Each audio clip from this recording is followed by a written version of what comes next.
India के दिल में, जहां पहाड़ियों की गॉड में छुपा हुआ है एक छोटा सा गांव, नाम है बरवा। ये गांव बहुत पुराना है, इसकी कहानी किसी को नहीं पता।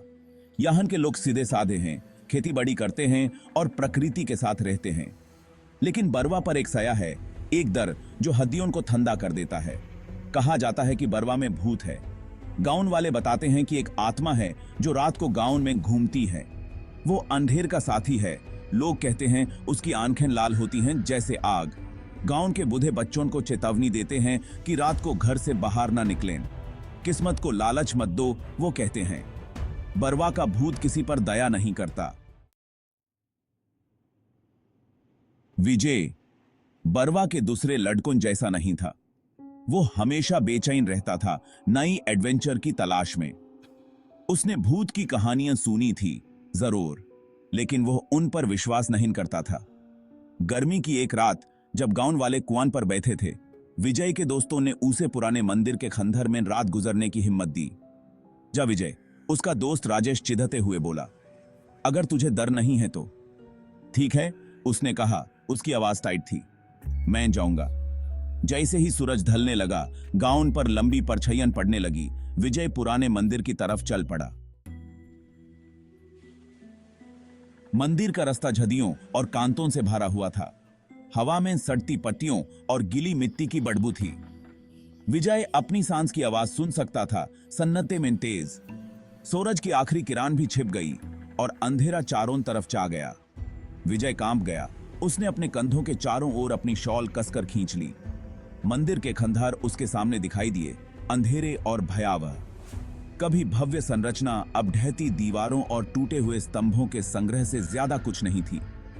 लताएं और लताएं पत्थरों पर अपना रास्ता बनाती थीं, जैसे कंकाल की उंगलियां आकाश तक पहुंच रही हों। एक गहरी सांस लेते हुए उसने खंडहर में कदम रखा। वह जानता था कि वह अकेला नहीं है। विजय ने खंडहर के बीच में एक अपेक्षाकृत साफ जगह पाई और बैठ गया।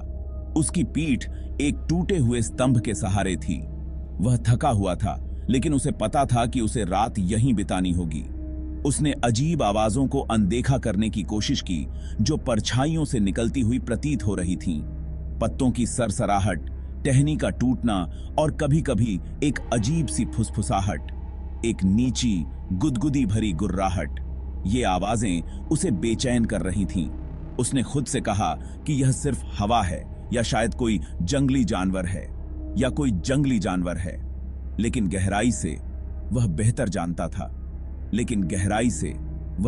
जानता था। उसकी चिंता बढ़ती जा रही थी। घंटे कष्टदायक धीमेपन के साथ रेंगते रहे। हर मिनट 1 घंटे जैसा लग रहा था।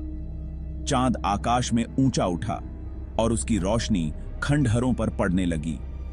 खंडहरों पर एक भयानक चांदी की रोशनी पड़ रही थी। यह दृश्य और भी डरावना हो गया था। विजय 1 या 2 बार झपकी लेता था, लेकिन हर बार वह हवा में फुसफुसाते हुए अपने ही नाम की आवाज से चौंका। केवल हवा में फुसफुसाते हुए अपने ही नाम की आवाज से चौंका। हर बार वह घूमता, उसका दिल तेज हो जाता, लेकिन उसे कुछ दिखाई नहीं देता। वह और भी ज्यादा डर गया था। अचानक एक ठंडी हवा खंडहरों से होकर बहती हुई विजय की छोटी सी आग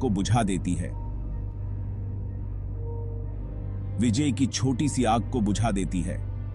अब अंधेरा और भी गहरा हो गया था।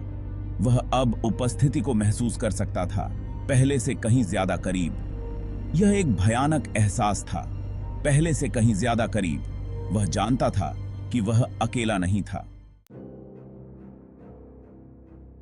एक धीमी शोकाकुल चीख खंडहरों से गूंज उठी, जिससे विजय की रीढ़ की हड्डी में सिहरन दौड़ गई। उसकी सांसें थम गईं और दिल की धड़कनें तेज हो गईं। वह घूम गया, ध्वनि के स्रोत की तलाश में। उसकी आंखें अंधेरे में कुछ देखने की कोशिश कर रही थीं, और फिर उसने उसे देखा। उसकी आंखें चौड़ी हो गईं और चेहरा पीला पड़ गया। परछाइयों में खड़ा उसकी आंखें एक भयानक लाल रोशनी से जल रही थीं। बरवा का भूत था। उसकी उपस्थिति से हवा भी भारी हो गई थी। वह किसी भी आदमी से लंबा था। उसकी छाया ने पूरे क्षेत्र को ढक लिया था। उसका रूप कंकाल और दुबला पतला था, जैसे किसी ने उसकी आत्मा को चूस लिया हो। उसका मांस सड़ रहा था और सड़ रहा था। उसकी गंध से हवा में सड़ांध फैल गई थी। उसने एक लंबे बहते हुए बागे के फटे हुए अवशेष पहने थे जो अमसा ने किसी हवा में लहरा रहे थे, और उसकी कंकाल की उंगलियों ने एक जंग लगी प्राचीन तलवार पकड़ी हुई थी। तलवार की धार पर खून के धब्बे थे। विजय ने हाँफते हुए कहा। उसकी आवाज कांप रही थी। उसका खून उसकी रगों में बर्फ में बदल गया। उसकी त्वचा पर ठंडे पसीने की बूंदें उभर आईं। बरवा का भूत असली था। उसकी उपस्थिति ने हर चीज को ठंडा कर दिया था, और यह उसके लिए आ रहा था। हर कदम के साथ जमीन कांप रही थी। कौन है जो मेरी नींद में खलल डालने की हिम्मत करता है? भूत गरजा। उसकी आवाज गूंजती हुई खंडहरों में फैल गई। विजय केवल आतंक में घूर सकता था। उसकी आंखें भूत से हट नहीं रही थीं। उसका दिमाग डर से जम गया था। वह हिल भी नहीं पा रहा था, जैसे किसी ने उसे जकड़ लिया हो। भूत आगे बढ़ा। उसकी चमकती लाल आंखें विजय पर टिकी हुई थीं। जो भी कदम उसने उठाया वह खंडहरों से गूंजता हुआ प्रतीत हुआ। जो सन्नाटा छा गया था उसे बढ़ाता हुआ। विजय ने एड्रेनालाइन की वृद्धि को महसूस किया। जीवित रहने की प्रवृत्ति अंदर ही अंदर लात मार रही थी। मेरा कोई अनादर करने का इरादा नहीं था, विजय हकलाया। उसकी आवाज कांप रही थी। भूत उसके सामने रुक गया। उसका कंकाल का चेहरा उसके अपने चेहरे से कुछ इंच की दूरी पर था। चुप, भूत दहाड़ा। तुमने निषिद्ध भूमि पर कदम रखा है। अब तुम्हें इसके परिणाम भुगतने होंगे, लेकिन मैं दया के बिना नहीं हूं। यह जारी रहा। मैं तुम्हें खुद को बचाने का मौका दूंगा। विजय भूत के शब्दों से चिपक गया। उसके भीतर आशा की एक किरण जगमगा उठी। एक मौका? उसने दोहराया। उसकी आवाज कर्कश थी। भूत ने धीरे से सिर हिलाया। हां, इसने कहा, एक चुनौती। सफल हो जाओ और तुम जीवित रहोगे। विफल और तुम अनंत काल के लिए यहां मेरे साथ जुड़ जाओगे। चौकड़ी क्या है? उसने पूछा। उसकी आवाज आश्चर्यजनक रूप से स्थिर थी। भूत ने खंडहरों के केंद्र में एक बड़े सपाट पत्थर की ओर एक कंकाल की उंगली उठाई। इसे उठाओ। इसके नीचे आपको एक तलवार मिलेगी। विजय सावधानी से पत्थर के पास गया। उसने एक गहरी सांस ली, नीचे झुका और दोनों हाथों से पत्थर के किनारे को पकड़ लिया। उसने खींचा। उसकी मांसपेशियां प्रयास से तन गईं। पत्थर हिला नहीं। उसने फिर कोशिश की। अपना सारा भार उसके पीछे लगा दिया। धीरे धीरे पीड़ा से पत्थर हिलने लगा। अंत में एक हरक्यूलियन प्रयास के साथ उसने पत्थर को एक तरफ फेंक दिया, जिससे नीचे एक खोखला दिखाई दे रहा था, और वहां फीके मखमल के बिस्तर पर पड़ी एक तलवार थी। भूत ने अनुमोदन की एक धीमी गड़गड़ाहट निकाली। तुमने अच्छा किया, इसने कहा, लेकिन असली परीक्षा अभी बाकी है। विजय भोर की पहली किरण फूटते ही गांव लौट आया। उसकी आंखों में एक अजीब सी चमक थी, जैसे उसने कुछ भयानक देखा हो। भूत की चेतावनी उसके कानों में गूंज रही थी। उसकी आवाज भी की।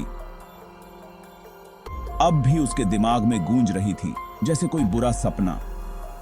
उसने अपनी कहानी भयभीत ग्रामीणों को सुनाई, जिन्होंने विस्मय और भय के मिश्रण से सुना।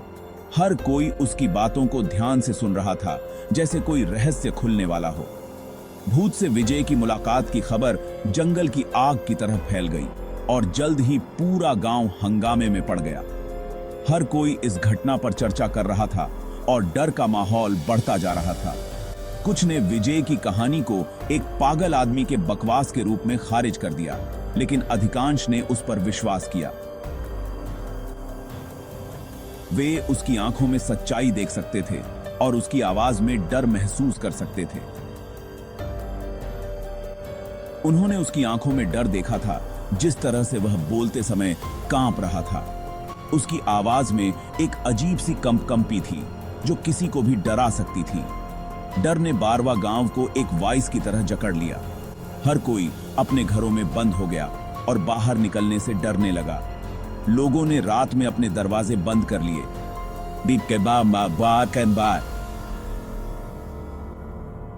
दिन में भी बाहर निकलने से इनकार कर दिया। हर कोई अपने घरों में सुरक्षित महसूस करना चाहता था।